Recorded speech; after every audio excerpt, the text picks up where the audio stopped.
Diyos ko, big deal pa rin ang rare bullshit na yan. Ito si Cogs and Locking.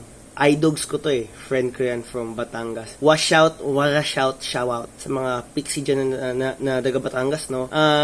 Wala namang problema sana kapag, rare bike or rare Hyundai Tumbler. Thank you, Hyundai Philippines. Hyundai Appliances Philippines.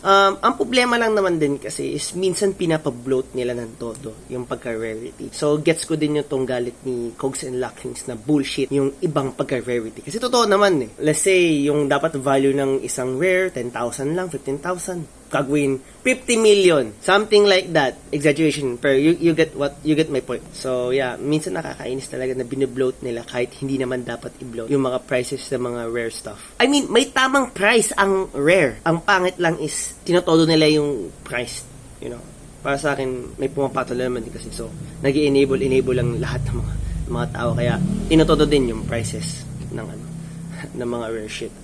Jeff Rocks.